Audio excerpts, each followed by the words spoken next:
One Hearth-warming Eve by Caisius. The snow fell calmly on the silent breeze, riding the still waves of chilling wind until each flake found a new home amongst the main structures of the town. The sun rested on the edge of the horizon and waited for the moon to replace it for the coming night. No pony remained outside, having gone back to their homes to spend the night with their families, or heading off to sleep early to prepare for a hearth-warming day tomorrow. All except one pony, at least. Snow crunched and spouted small puffs of powder with each step the lone stallion took. White flurries nested in his dark brown mane, eventually melting and soaking his hair to be frozen in the night's chill. This would soon result in a terrible cold, he thought. But he didn't mind so much. It was just life as usual to him. He kept on towards the town in front of him. Ponyville, he believed. At a slow walk. He didn't expect much of a change of pace in this town compared to the last. He just passed through the town. No one would recognize or acknowledge him, and he'd find a mildly comfortable place to sleep for the night. Somewhere in there he would have to find food, whether that would be leftovers thrown away from that night's dinner or a misplaced loaf of bread just in Hoof's reach, he didn't know.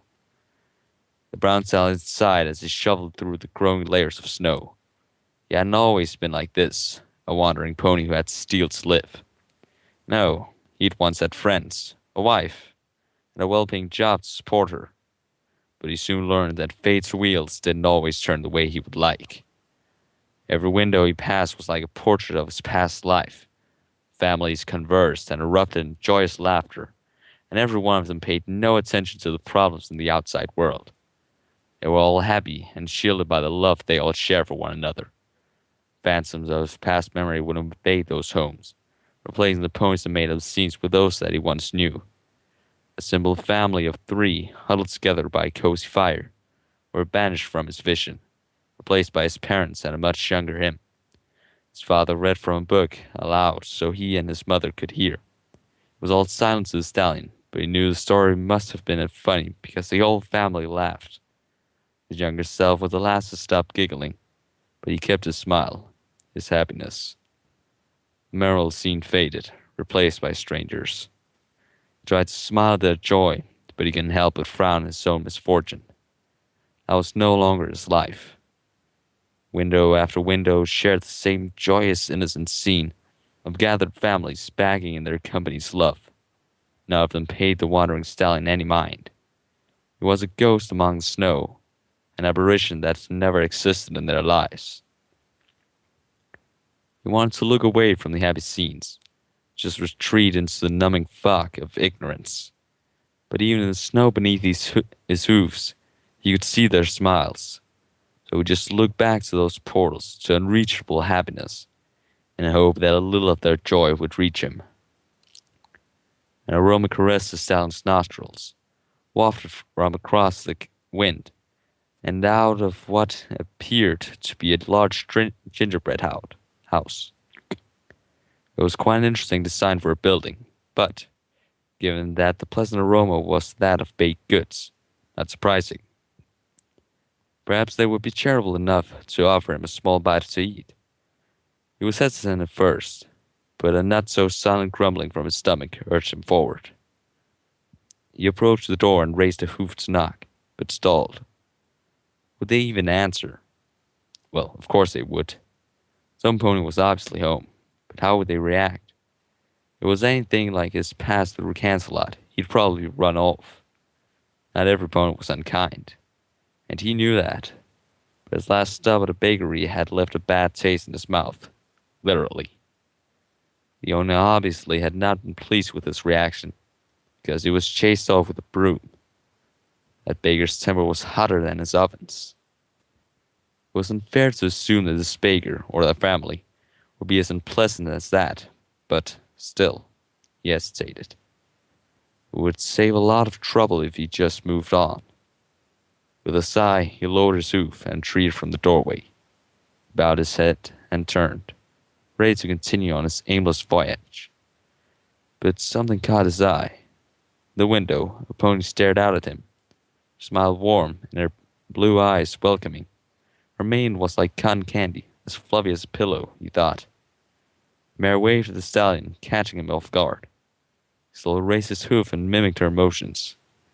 Her smile widened and she disappeared from the window. Well, so much for that. Lisa was finally able to wear a genuine smile, even if it had been only for a moment. Stallion turned back towards the road to continue his journey. Hi! Ah! Stallion shouted, stumbling backwards into the snow. He could hear giggling coming from in front of him. Did I scare you? I scared you, didn't I? The now shivering Stallion looked up at the giggling pony. She was the same mare he had just seen in the window, though now more clear. Her energy was contagious, willing him to get back on his hooves. And her smile, the most beautiful sight in this dreary world. She continuously hopped around him in utter joy. He cleared his throat nervously, causing this new mare to stop her hopping mid-hop. Who are you? The pink mare plopped to the ground and smiled. Oh, right. Sorry. My name's Pinkie Pie. What's your name? Pinkie Pie, huh? My name is... well, it's Dream Chaser, but you can call me Chase. Ooh, nice to meet you, Chase. I usually throw ponies for new ponies in Ponyville, but you came to Ponyville so late, so I can't throw you a party because the twins are sleeping. But hey, why don't you come inside and I can at least serve you some cupcakes? I've just finished baking a batch for tomorrow. Deep growl from Chase's belly answered that question far quicker than his words could. Pinkie giggled once more. That sounds like a yes, come on in and make yourself comfortable. It's a lot warmer inside. She wasn't kidding about it being a lot warmer. As soon as Chase stepped into the building, the ice in his mane began to melt away. Pinkie walked in behind him, closing the doors to the frozen world outside. Huh? Why is there water on the floor? Chase glanced down at his hooves. A puddle continued to grow as water dripped off his stalling body. Oh, sorry. The pink mare gave a carefree shrug and bounced past the puddle towards the back room. No problemo. I'll have that pesky old puddle cleaned up in a jiffy. She stopped and turned her head to face him. Oh, also, you look like a mess. If you'd like, you can use the bath. It's just upstairs and to the right. Don't make too much noise, though. The twins are kind of easy to wake. The bath sounded like heaven to the stallion, nice and warm and relaxing. Chance to soak his aching hooves and just clean off a week's worth of grime since his last chance to bathe in a steady river. Yes, perhaps a good long soak in a nice hot bath would do him a lot of good. With a slight smile, he accepted his gracious host's gift and trotted quietly up the stairs. There was something about this pony. This mare had brought him a complete stranger into her home with such joy. She obviously enjoyed having company, even if that company came in the form of a wandering pile of frost that was himself. She hasn't hesitated, even for an instant, to accept him as a friendly figure, not a potential thief like so many others believed he was. Chase stared at his reflection in the water, lazily met his gaze with tired eyes, lacking any kind of energy that his host had. That had to change, at least for this one day where he could be an accepted pony again. He sucked in a mouthful of air and plunged under the bubbling surface of the bath, only springing back up once his air supply ran out. Chase glanced back down his panting reflection and was met by a different stallion than before. It looked like him, but his drenched mane was slicked down the back of his head, and his eyes. The icy stare must have melted away with the warm water. He leaned back against the wooden rim of the bath and closed his eyes, eagerly accepting curative powers of the water to heal the remaining aches in his travel-worn body. The knock on the door broke him away from his near sleep. A whisper followed. Chase, you've been in there a long time. You didn't drown or anything, did you? Stallion sighed happily. No, I'm fine, thanks. I'll be out in a sec. A short moment passed before another whisper came. Okay. Stallion splashed away from approaching bubbles as he contemplated whether to stay a little while longer or to grab his meal. His stomach once again growled, as if the choice wasn't obvious enough. He shook his head and reluctantly hopped out of the water, breathing a silent farewell to it, and grabbed a towel from a hook on the wall. He quickly dried himself off before tossing the towel back to where it had been and opening the door. A pleasant aroma teased his senses as he made his way down the stairs to the dining area. A simple platter lay on one of the few scattered tables by a window. Fresh cupcakes were neatly arranged on it and ready for his consumption. He took a seat at the table and stared at the plate of deliciousness in front of him. Each individual cupcake pleaded to be eaten, and his stomach grew more and more impatient by the second. Chase tried to avoid the urge to grab one of the frosted treats. In a past time, he was quite the gentle colt. But now, with all the alluring smells coming from those brightly colored treats, he couldn't resist. He grabbed his first of many victims and chomped into it. What wasn't one for sweets, but the sugary frosting coupled with the moistness of the cupcake was the taste to behold. Or it could have been the fact that he was on the verge of starvation. He couldn't quite tell. He finished his first cupcake and reached for another, and then another, and, before he knew it, there were only a couple remaining. He looked down at the cupcake already in his hoof and sighed. So it was being kind enough to give him this food, and he couldn't even wait for her before eating all of his and half of her cupcakes. He made a mental note to apologize to her. The door to the back room, what Chase assumed to be the kitchen, opened, revealing the smiling form of his gracious pink host. Oh, you're at his bath now. And wow, you already ate all of those? You almost eat them as fast as me. She giggled, reaching behind her and grabbing another platter of cupcakes that was balanced on her back. Well, don't worry. I baked another batch for us. Then he placed a platter of rejuvenating pastries down in between them and took a seat. You really liked those, didn't you? She giggled. Oh, yeah, they were actually really good. Sorry for eating all... Wait, why are you laughing? The answer came when he noticed his reflection in the window, wearing a beard of many colored icings. Oh. He blushed and reached for a napkin to wipe the mess away. Haha, no biggie. Pinkie chirped. Happens to me all the time. Chase placed the napkin down and rested his head on his hoof and stared down at the white blanket outside. The snow had already exponentially grown heavier. His hoof prints from only an hour ago had already been completely covered in fresh powder. He silently thanked Celestia for this early heartwarming gift. He glanced back at Pinkie, who was happily munching away on her first cupcake. He cleared his throat. So, is this your place? Pinkie swallowed her tree and shook her head, reaching for another cupcake. Oh, no. Mr. and Mrs. Cake own this place. I just live and work here. Oh, so I'm guessing the foals you were talking about are theirs? Yepperoni. I'm just her full sitter. They're the cutest little things you've ever seen. She exclaimed. Her smile must have been contagious because it couldn't help but do the same. You could tell this mare loved ponies. She was just so happy and carefree, and always seemed to be in high spirits. It was refreshing. He glanced back out the window and watched the snowflakes fall. His eyes grew heavier as if the weight of the snow was building up on them. Soon, his eyes would collapse under pressure, and he'd be off to a land of dreams and nightmares. The supports that kept him awake slowly gave way, and his head began to slant downward. That is, until a new support was mentally placed in his mind. Pinkie's voice. So, where are you from, Chase? Sound flinched and removed his hoof. Huh? Oh, I'm from Philadelphia. Ooh, Mare whistled. that's far away. How'd you get here? Oh, that was a silly question. You probably took the train. Chase sighed and slowly shook his head. No, I didn't take the train. I walked. Walked? Pinkie gasped. Why would you walk that far? Because I decided to. But why? Sound sighed. Look, I don't mean to be rude, but I'd rather not talk about it. Okay, but I still don't know why you would walk that far. It's complicated.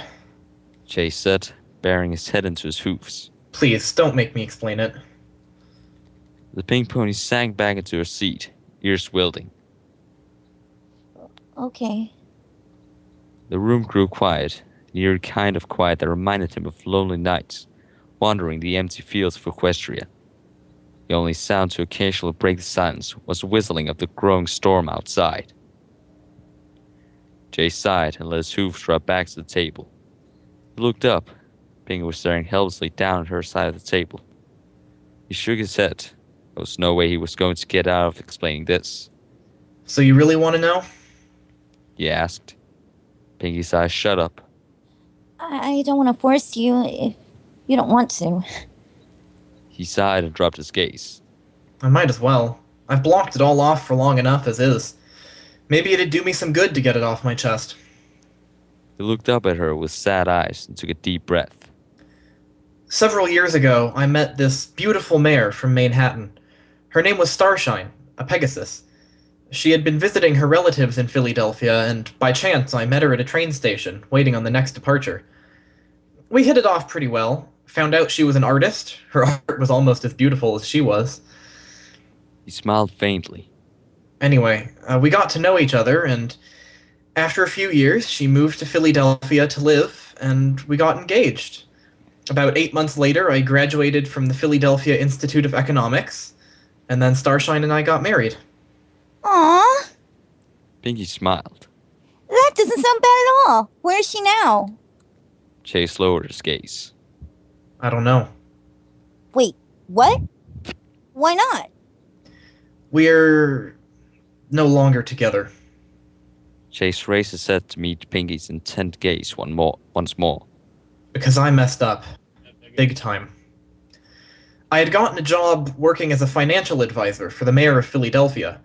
The city had been hit with some financial problems, and I was tasked to turn the deficit into a surplus. Well, I thought it would be easy. With the mayor's approval, I managed to cut some services that were being wasteful and corrected existing loopholes in the system.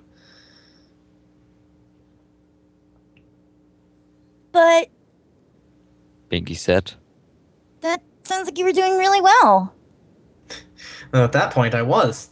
I was proving to be a great asset for the mayor and the city. But what I did wasn't enough to reach a surplus. We were still hurting for money, and there was nothing left to fix. We had to start bringing bits in.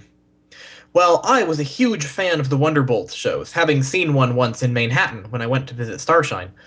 The stadium there had so many seats, and every single last one of them was filled with adoring fans.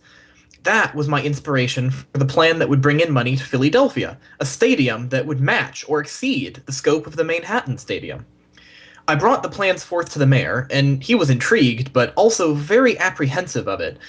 You see, a stadium of that magnitude would bring in ponies from all of Equestria, true, but it would also cost a whole lot of bits, millions of bits, easily. So it was a risky move, but the mayor had faith in me. He gave the okay. Pinkie placed the cupcake she had been holding back onto the plate, having lost interest in it. What happened? Chase clenched his eyes shut. I messed up. I worked with many ponies on choosing a space for the stadium and signed the check. Well, on day one, we had problems. The wrong materials were bought and delivered to the construction site, so we had to buy more and put away what we had in storage. The problem with that is that we spent more money than we needed to on supplies, and we had to rent a space for the unused ones, and that costs money over time. One problem led to another, and then to another, which was beginning to spell out disaster. There was an accident on site that resulted in a few ponies getting injured. No deaths, thankfully. But that had been costly to us as well. We paid for their medical bills, and our project fell further off track. When it was all said and done, we finished the project several million bits more in debt, and failed to meet the target completion date. To top it all off, the stadium failed to bring in the income needed. The city was in a very bad state financially. Because of this, because I was the one to sign the check, I lost my job. Chase slammed his hoof against the table, causing the remaining 2 cupcakes to tip over on the platter. Having something like that on my resume made it impossible to find more work. No pony wanted such a risk-taker under their employment. Eventually, Starshine had had enough. All I could see in her eyes were pain and sadness. She didn't want to live that way anymore. So one day she just up and left, and she never came back. Chase felt something touch his hoof, and he looked up. Pinkie's eyes no longer showed the happiness they once had, and her smile was long gone. Roof patted his softly, comfortingly, his lips shuddering lightly. I never found work, and eventually lost my home. I was in a bad mood for the longest time, and ponies began to dislike me. Who could blame them? I was just so angry after all of that. I took it out on any pony around me. I began to wander, hoping to find opportunity. But I never found it. Never found any place to go. He took a deep breath and tried to force a smile. So, I guess to answer your question from earlier, I didn't take the train because I couldn't afford it. Pinkie hopped up in an instant, wrapping him in a hug that seemed to last an eternity. He felt sobbing in his shoulder. Oh, Chase. I'm so sorry. He pulled away from her and shook his head. No, don't. I don't need any pony feeling sorry for me. Chase, it's not right for any pony to be abandoned, especially by those you love. I've had a feeling like that before. Pinkie sat back in her seat across from him and gave him a heartfelt smile. Stay here for the night, Chase. Tomorrow, you'll have more fun than you ever had. I'll make sure of it. No, I couldn't ask you to. I'm not taking no for an answer. Pinkie said sternly. Because no pony should spend their holidays alone. You are still there? Chase smiled from his bed as he gazed out the window on the far side of the room. Hello. His vision wasn't as good as it once was, but even in its failing state, he could still clearly make out the flurries of snow falling past his window. He looked at his sitting guest beside him and cleared his throat to speak once more. She kept her promise, too. Every moment I had doubt, she would blow it away with reassuring words. Yeah, they got some fucking. He laughed. Hey, I remember meeting her friends, though I can't quite recall their names. But there was this one yellow mare. She seemed to be more afraid than I was. Broke out into a coughing fit, his guest springing up to check on him. He shook his head and held up a hoof. After a moment, he recomposed himself and inhaled. Insurance down. I'm fine now, Nurse Hearthwind. The nurse nodded and reclaimed her seat. If you're sure, Mr. Chaser. Do you need any water? Chase shook his head in response. Okay, please continue. Hiding in the pool. I remember the snow being as cold as it had been the night before, but it was different. Being around Pinkie and her friends was all the warmth that this stallion needed to be comfortable. It was the first time in what felt like years that I actually felt accepted. Nurse Hearthwind smiled. They all sound like very nice ponies. Oh, they really were. There was this one spunky one, Rainbow something another. She was quite the competitive Pegasus.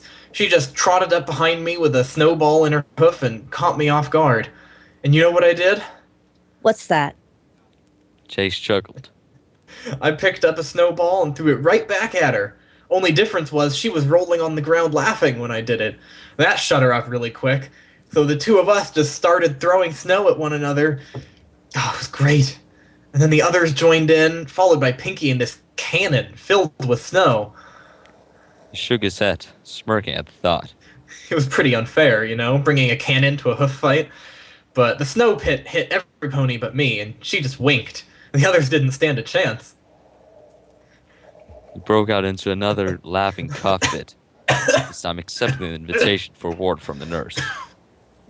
Took a sip from the glass and sighed, giving it back to Hearthwind. Thank you. Hearthwind nodded and placed the glass back down on the tray by his bed. The rest of the day was filled with the same excitement and laughter. By the end of it, Pinkie and I were the only ones left. I told her like it was. I'd had the best day of my life. He smiled at his nurse. How could I not say that? Coming from such a terrible ordeal, I'm sure you'd think the same thing. But as we sat beneath the protection of a tree, she told me something. She said that I should follow my heart. It was a totally different tone than what she first had when I met her, but still, it made sense.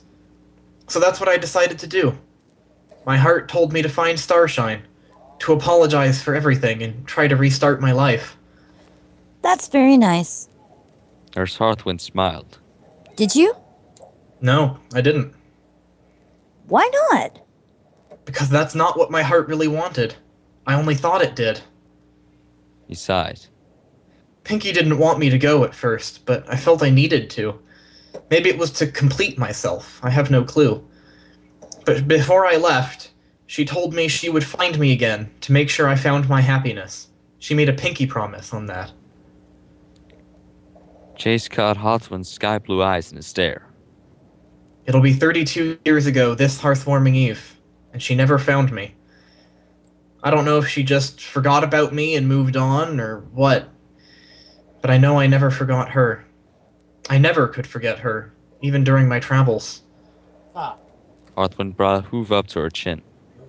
Did you ever write her a letter? I did. Several over the years. She never replied. I'd like to think she just never received them, but I'm not sure. The old stallion sighed and sank into his covers, laying his head on the pillow. I think I found my happiness on that day. Life was so simple in Ponyville, and I was accepted there. I left my happiness behind when I left that town. When I left Pinkie Pie. He rolled over on his side, closed his eyes, and sighed. What I wouldn't give to see that pink mare once more. Just one more time before I leave this place. Nurse Hearthwind looked at him and smiled sadly.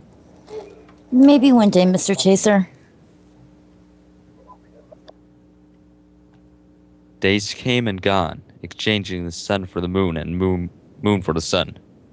The window, Chase's unreachable gateway to the outside world, showed the same thing each morning, the steady stream of snowfall, as was common every winter. But as the snow fell, so did the old stallion's morale. He knew the end would come soon. His health was in a rapid decline. The only solace he had was in that of a single dream, seeing that pink mare from so long ago. Chasing dreams was nothing new to him, just as he had in Philadelphia so long ago, when he dreamed of the success of a stallion that would one day ruin his life. He continued to dream. His life was built off of chasing dreams, not catching them. As the time passed, Nurse Hearthwind grew more anxious, constantly checking the window. Chase didn't know why, but he didn't care much either as spikes of pain began to rattle his body. All any pony could do was to leave him to the will of the pain medication, which occasionally worked. The eve of Hearthwarming proved to be the most difficult to chase, not because his shattered health threatened to fail him soon, but because it finally hit him that the pink pony from so long ago would never show up. He closed his eyes in resignation. He was tired of chasing after unreachable dreams. It was time to rest and succumb to his fate. Whispering tickled his ears. His mind must have been failing him now. That voice sounded like, no, just hallucinations from medication. Or perhaps it was a final gift from Celestia to ease his pain. Chase? His eyes shot open and darted to the door. It opened, and by just the view of the fluffy pink mane, he knew she had actually found him. She stared at him with very teary eyes, but also that smile he remembered. He cracked a grin in response. Chase. Pinkie whispered, walking to his side. What happened to you? She didn't bother to wait for any response. She grabbed him into the softest hug she could for the fragile stallion. Chase took a racked breath and spoke to the best of his ability. bullshit. It was barely decipherable at first, but after a couple more tries, he managed it. You came. Pinkie sniffed, pulling away from Chase and sitting in the bedside chair. Well, of course I did, silly. She leaned forward. You know, I never forgot the day you walked by the shop. I spent those 32 years looking for you nonstop. She smiled. Because I never break a pinky promise. Chase spent his remaining hours in the comfort of Pinkie Pie's company, giving ragged chuckles at the mare's jokes and listening to her stories as intently as his mind would allow, until his final moments were upon them. Pinkie held his hoof in her own, wiping away his tears and finding back her own. But For his sake, she held on to her smile. And as he closed his eyes for the very last time, he treasured that smile. The very same smile that had changed his life on that one hearth-warming eve. The end.